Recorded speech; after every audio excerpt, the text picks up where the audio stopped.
గత సంవత్సరం చివరిలో ఢిల్లీలో జరిగిన శత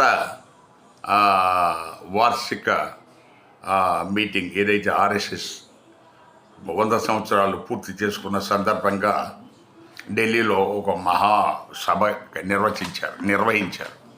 అందులో మోహన్ భగత్ గారు ఎవరైతే ఆర్ఎస్ఎస్ చీఫ్గా చాలా కాలం నుంచి ఉంటున్నారో ఆయన చెప్పిన మాటలు ఈ మెదల్లోకి ఈ మెదల్లోకి వెళ్ళినట్టుగా లేదు. ఆయన ఏమన్నాడు? హిందూ విదేశీ పదం,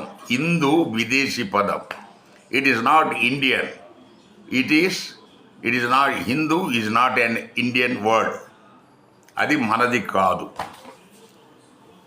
మరి ఏంటి పంచాయతీ రోజు ప్రతి వాడు నేను హిందువును, నా మనోభావాలు దెబ్బతిన్నాయి, లేకపోతే మా దేవుణ్ణి తిట్టారు, లేకపోతే మేము కొడతాము, ఇదే కదా నడుస్తుంది దేశంలో.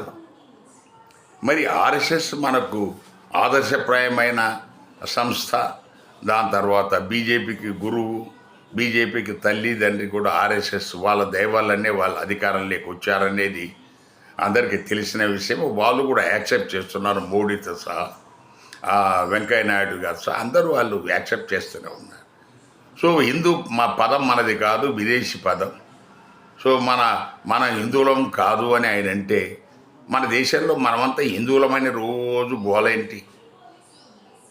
మన హిందువులు అంత ఐక్యం కావాలంటాడు ఒకడు, తర్వాత హిందువుల మనోభావాలు దెబ్బతింటున్నాయంటారు ఒకడు. సో ఇదేదో తేల్చుకోవాల్సిన విషయం.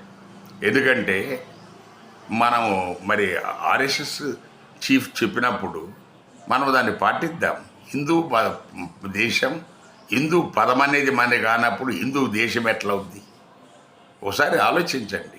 ఏదో మీకు చిన్నప్పుడు ఏదో చెప్పిన పిట్ట కథలు చెప్పి మనమంతా హిందువులం బంధువులం అని అంటే కుదరదు.